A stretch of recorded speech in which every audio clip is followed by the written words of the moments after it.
It's time for a cup of coffee with Will and Chris at Slumberland Furniture.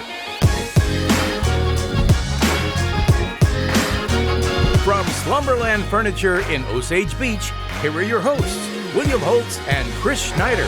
Get ready for this week's cup of coffee. Good to be back, Uncle Chris. A big show this week. Yeah, you know, we've got those election results. We can talk about that. Yeah, the turnout in Camden County. Plus, we're going to have the new sheriff-elect, Chris Edgar, right here on set. We're going to talk about all kinds of things. Osage Beach, man, they got some problems. Wow, what's going on there? Yeah, we'll talk about that. Plus, Ron Duggan resigns from Lake of the Ozarks. Shootout. Plus, we head to Captain Ron's to taste the lake, that and a whole lot more. And hey, on the other side of this break, as promised, we're going to have the new sheriff-elect, Chris Edgar. But first, what's happening right here at Slumberland at the lake? Hey everybody, it's Daryl Cunningham with Slumberland Furniture at the Lake. It's hard to believe summer's almost gone and we're starting our Labor Day sale. What's that mean for you? Your best night's sleep ever at a great price. You need to come check out the Stearns & Fosters. We're up to $900 off of adjustable base sets. Tempur-Pedics up to $700 off. And the new purples, come check those out at up to $800 off. You get sale prices and free financing. Don't forget, we deliver the entire lake area. Come see us at Slumberland Furniture, where we're bringing happy home. And as promised, there's a new sheriff in town, not officially till January of next year, but we've got Chris Edgar fresh off the primary election victory and set to be the new Camden County Sheriff. So like everybody else, first I wanted to start with a big heartfelt congratulations, man. Well, thank you very much, and thank you to all the supporters. I truly appreciate it. Yeah, since last Tuesday, I'm sure it's flown by. Because Tuesday, I'm sure, was an emotional day. And before we get into that, we're going to walk through a little bit about what that was like for, a candidate running and then, finding out you're winning. But I want to talk about your history just briefly, talk about your history in law enforcement and education, because a lot of people, I don't think, understand all that you've done. Absolutely. So before I was in law enforcement, I started out in business. My final time in business, I managed 3 large companies. The last company I managed was Price Brothers Equipment. It was a heavy equipment company. We sold major brands of heavy equipment. And the last 2 projects I worked on that I overseen was my equipment built the Kansas City Power and Light District, and we did the remodel on Kauffman Stadium.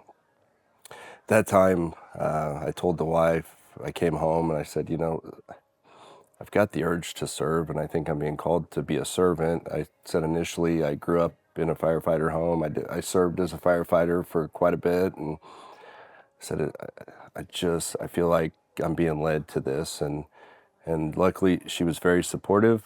We left the Kansas City area. We still had our home here at the lake. We moved down here, and I took a heck of a pay cut to start out as a patrol officer.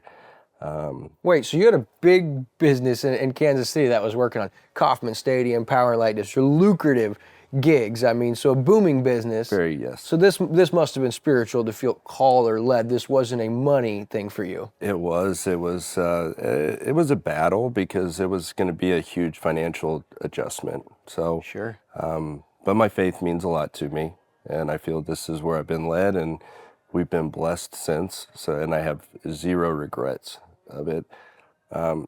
So you're on the patrol, and how's education, come into that? Because I understand that was a big shift and move. So I went through the regular patrol. I spent 7 years at the city at that time.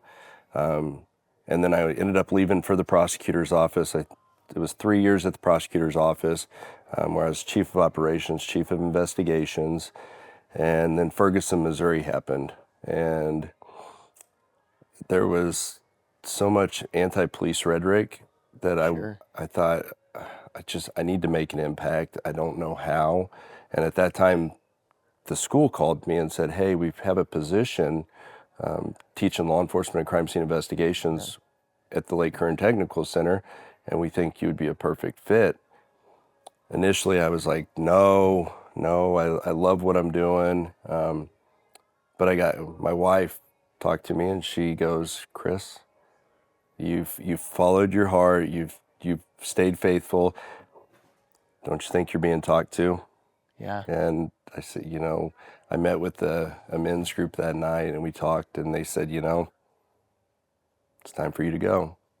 So I left the prosecutor's office, and then I went to Lake Career and Technical Center to work with the kids, and it's been rewarding. I've seen so many comments, like through this campaigning and into the election, it's not always pretty. We see some of the ugly and some of it gets personal at times, but what I saw an overwhelming amount of was kids who came on and now adults who said, hey, I was really in a bad place, or I struggled, and if it wasn't for Chris Edgar as my instructor, I'm not sure that I'd be here today. And those weren't just a few, those were a lot. So that was something that you really, really put a lot into and was a huge chapter in your life, right?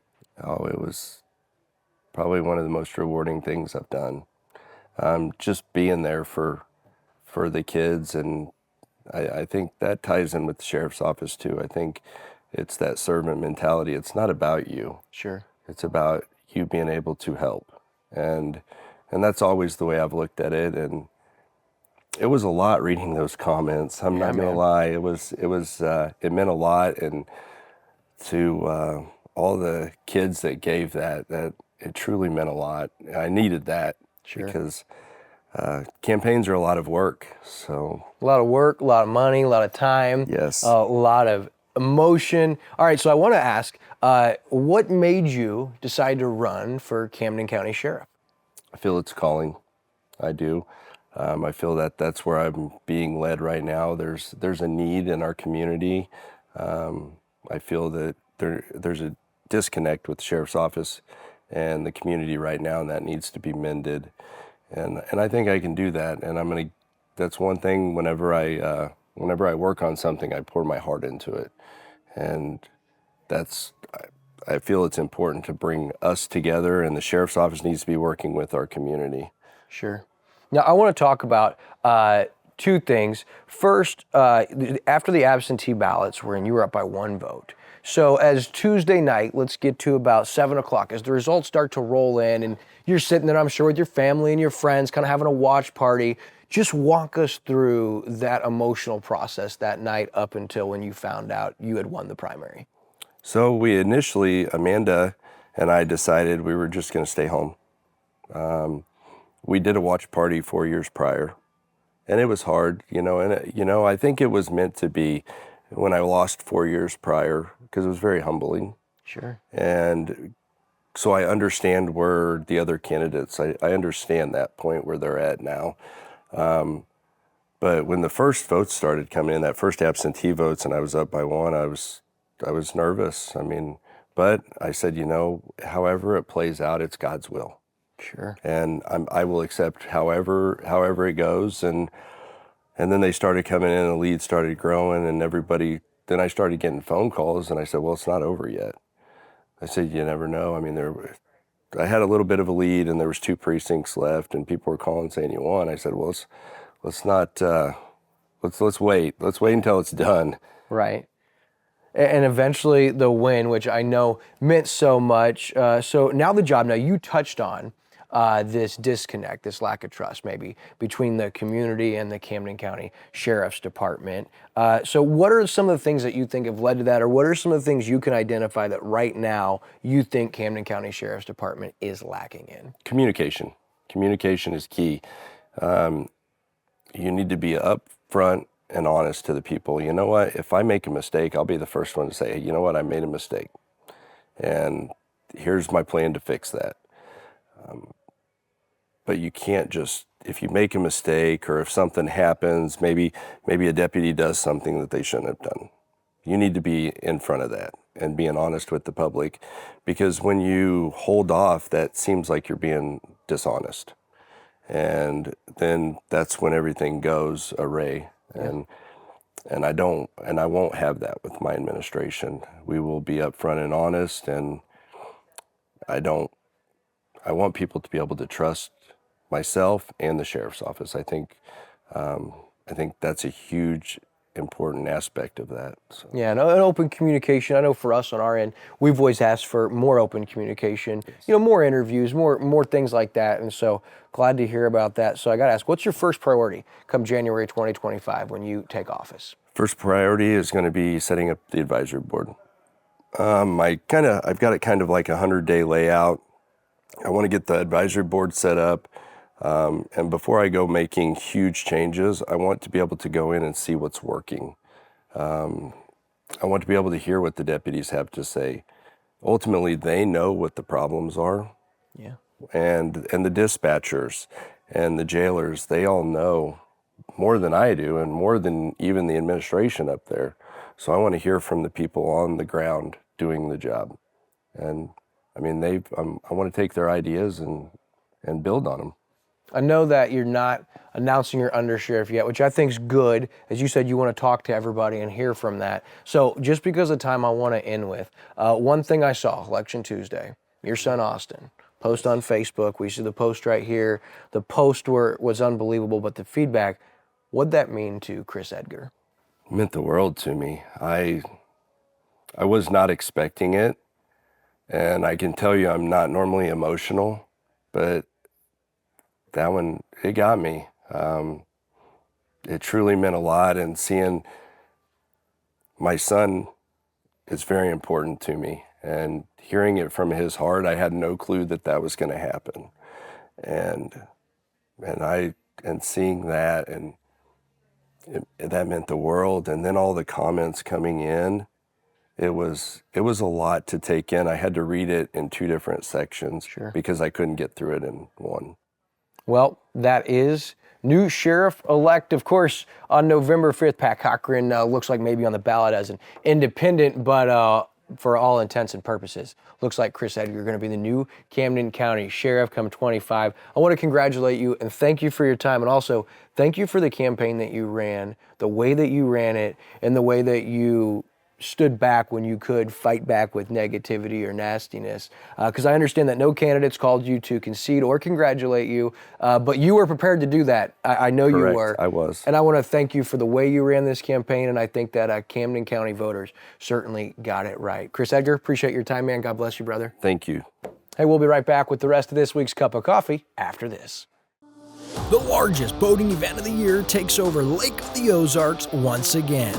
The Lake of the Ozarks shootout on August 24th and 25th at Captain Ron's. Watch hundreds of boats compete for best in class with boats hitting speeds over 200 miles per hour. Will American Ethanol win this year's coveted Top Gun for the 10th consecutive year? This event raised $675,000 for local charities last year alone. Get ready, the 36th annual Lake of the Ozarks shootout live on Lake TV. Man, that was awesome to get to talk with him. Yeah. Such a, man, what a calm demeanor. Yeah. You know, very soft-spoken, very humble, but... Pretty ripped, though, too, right? Yeah, he reminds me of me with all these muscles. Yeah, well, you know, we all three wore black. Chris Edgar takes the prize for who wore it best this week. What a nice guy, though. I met him a few years ago, but the first time really got to know him a little bit. Really impressed with him. I like him a lot. Very, very impressed with him, and I am excited for Camden County as far as the Sheriff's Department and what their future looks like. And I love the fact that he's not mentioning or even picking an undersheriff yet. He says, hey, I want to go in there and I want to talk to the deputies. Yep. I want to talk to the jailers. I want to talk to the dispatchers. I want to talk to the detectives and find out what they feel like it's lacking and who maybe would be a good fit. And to me, to come into this race and not already have your undersheriff named and to want to listen tells you everything you need to know about whether or not the voters got it correct. Yeah, and for anybody who knows anything, everybody knows there has been some corruption, some problems, some old boys network in the Camden County Sheriff's Office for quite a while. Sure. And a lot of people are hoping that Chris Edgar is the guy that can move past that, get rid of that, clean things up, do things right. And I don't know how easy or hard that's going to be.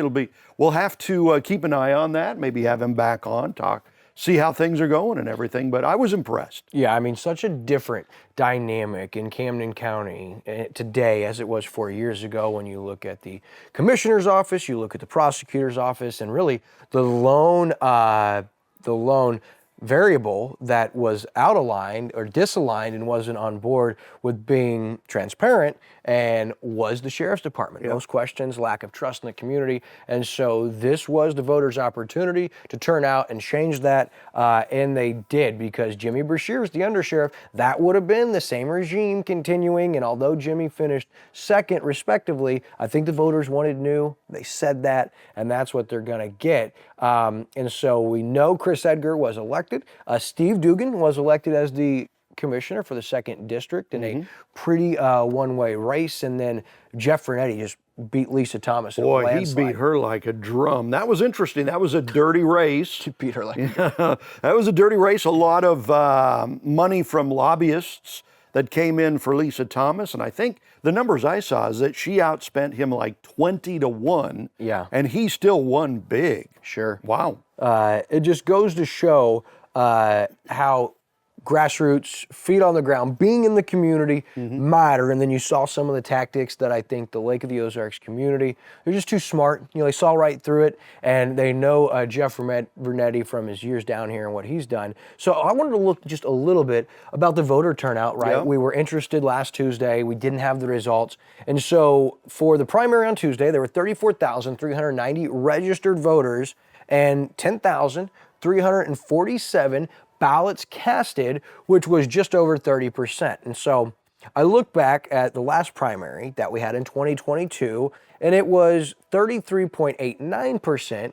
So we were down almost 4%, but I thought which was a better tell would be, let's go back to the last presidential election cycle and look at the primary. And in 2020, 34.24%. So we were down not only from the primary in 2022, but even more from the primary in 2020. Interesting. And so then I looked at, okay, let's look at the general election. And in 2020, the last time that we had a presidential election, the primary was 34.24%. It was 75.4% for the election. I was like, the general election, 75% turned out in Camden County in 2020. It's almost unbelievable, because 2022 in the big election, it was just under 55%. So that 75 to 50, that's 20%. There was no presidential That's true, candidate 22. on 22. So that's huge, though. 55% is massive, but 75%, that was 41% higher than turned out in the primary just 3.5 months previously. And so what that tells me is, with 30% voting in the primary last Tuesday, that we could anticipate 65 to 75%, should see between 23 and 26,000 votes casted. Cast November 5th on this election. And so I just thought it was interesting to look at the numbers going up and down. And for whatever reason, I would say that over the last 3 to 4 years, Camden County has become more engaged, more involved as far as the locals' finger on the pulse. And so I was actually a little surprised to see those numbers down, even though slightly. Talk about 3% in some of these races, that could have swayed it. So 3% is a big number, and we'll continue to track those. I love looking at the voter turnout. Yeah, fascinating. And I want to see it get higher, and I'd love to see 75% in November. I'm guessing we'll see a big turnout in November again, because it is a presidential election. Absolutely so. So we looked at the gubernatorial race, Bill Eigel, Mike Kehoe, the lieutenant governor, and Jay Ashcroft. And Mike Kehoe, he won, but it wasn't as convincing as people would believe. 39.4%. He edged out Bill Eigel by less than 50,000 votes, who took 32.6%. And Jay Ashcroft was a distant third. And I just thought it was interesting as I looked at this race leading in the polls. They had Eigel as low as 7 and 8% throughout, and Bill Eigel alluded to the fact that he felt like the polls were useless, and he expected to win this race. But when we looked at the Missouri Independent on July 2nd, Kehoe and Ashcroft were tied at 27%. They had Eigel at 16%. That was about the closest shot that was given. Fox 2, the end of June, the Emerson College Hill had Ashcroft at 23%, Kehoe at 20%, Bill Eigel at 6%. Yeah. For States Home, this was a little more realistic on July 15th. They said Mike Kehoe was at 24% with a tie between Eigel and Ashcroft at 19%. And here's the closest to the election from our local KOMU's poll. They had Kehoe at 29%, tied with Ashcroft. They both had 29%. They had Eigel back at 18%. The problem is, the next day after these results were final, KRCG doubles down with a headline that says it was a two-way race between Ashcroft and Kehoe for governor. Well, the problem was Bill Eigel beat Jay Ashcroft by 65,000 votes, less than he lost to Governor Kehoe, or Governor-elect Kehoe, by 48,000 votes.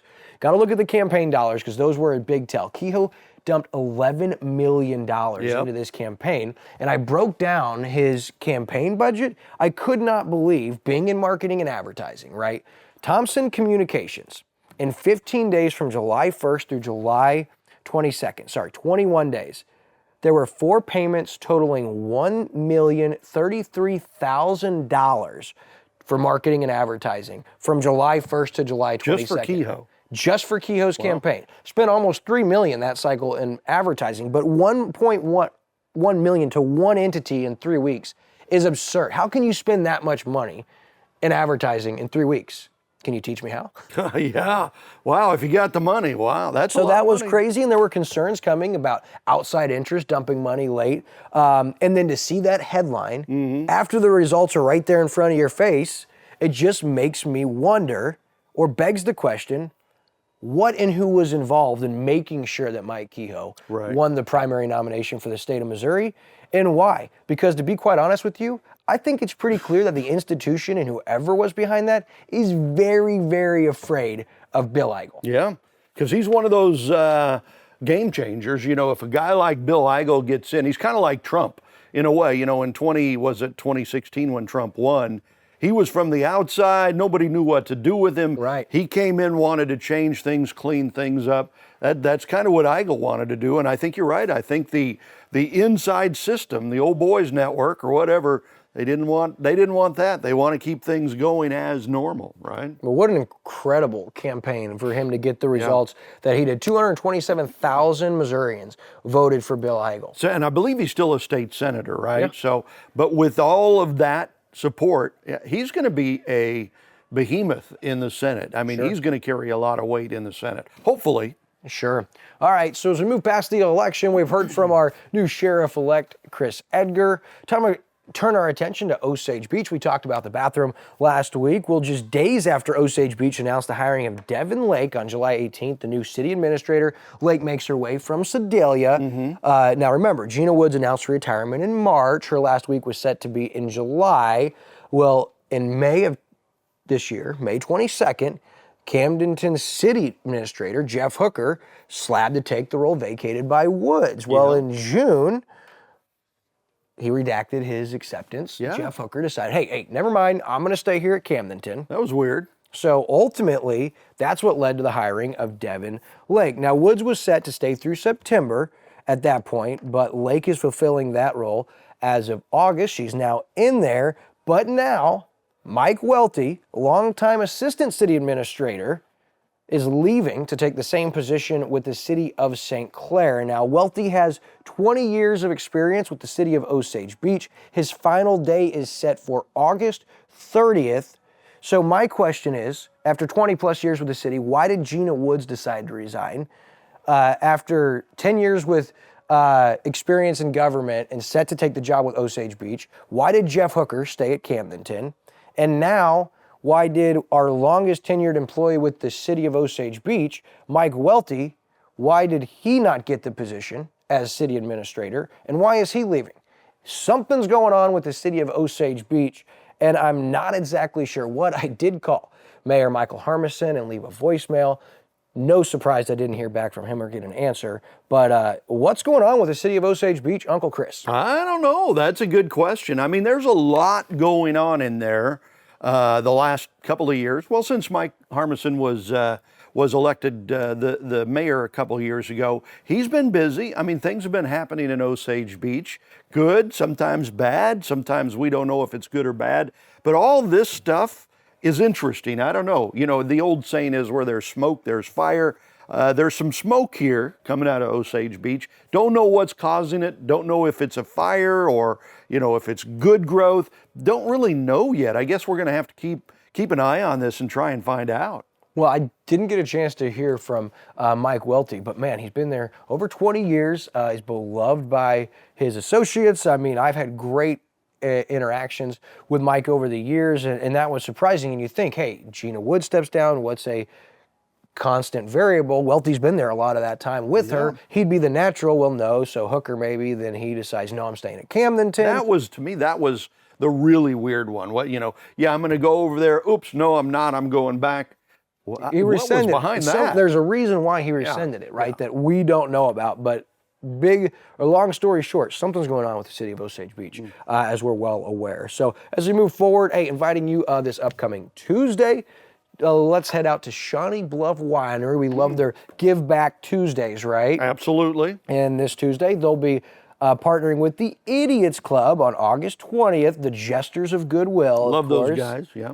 It starts at 11 a.m., goes till 6 p.m., and 100% of sales go to the Idiots Club, who's a 501(c), all volunteer charity that's dedicated to helping youth in need here in the Lake area, providing new clothes, weekend food, school activity, cost, fees, equipment, dual credit services for college. And you probably didn't know that 58% of kids living in the Lake of the Ozarks are below the federal poverty level. Wow. And to date, the Lake Ozarks Idiots Club has given over $1 million back. And this is all leading into the 6th annual First Watch Idiots Club Charity Golf Tournament at Osage National on Monday, September 23rd. So we invite you to join us at Shawnee Bluff with the Idiots Club to tackle youth poverty in the Lake Ozarks with Give Back Tuesday on Tuesday, August 20th at Shawnee Bluff. We hope to see you there. And as we move ahead, so we got to see Ron Duggan last week, wrote a letter and announced his retirement from the Lake of the Ozarks shootout, and kind of a surprise, but that was a shock to me, really. I mean, he's just such an institution when it comes to the shootout. To see that letter, I was like, well, that's the end of an era. Right? Yeah, no doubt about it, and it was a little bit, 16 years, and in the letter, he went on to thank so many people, mentioned his 16 years, and after discussion with his family for involvement, they felt it was time.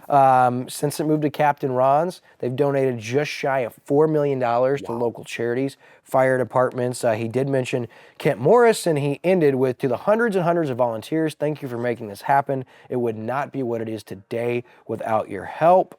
To the racers, participation, sponsors, donors, and all the people who came, even if just to buy a t-shirt, your help went noticed, or you helped support the cause.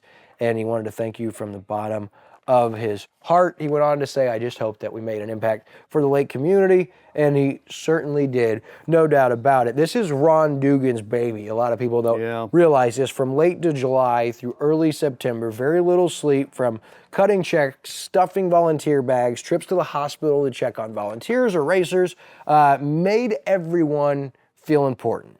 Flat tire on their way, Ron on his way. No trash cans at the mini shootout, I got him. Volunteers needed, my family's on the way. I don't think people truly saw what it was like for Ron, Nicole, and their family and what they took on, and as much as they loved it. You saw the outpouring of comments online from Carrie Six Killer, Jeff Dorhauer, fans, volunteers, thanking them, and the shootout has done a lot for the Lake of the Ozarks, mostly for charities, but listen, for our local economy and many people's business, I can say myself included, shootout has been huge for William Holtz and for Lake TV, and that was made possible by Ron Duggan. The legend, the pioneer, Mr. Shootout himself. Congratulations. This one is to you, brother, with shoes left emptied that shall never be completely filled. Congratulations on all you've accomplished, and we know your legacy lives on through the Lake of the Ozarks shootout. Thank you for bringing us into Lake of the Ozarks shootout. Yeah, you see a lot of those comments, and I mean, it was overwhelming, I'm sure, for Ron to read those, and it was just time. Now, we want to tell you there's some great stuff happening on Lake TV. Shootout is happening, mini shootouts this weekend. You have the street party next week. You've got the poker run on Friday, and then, of course, the 24th and 25th.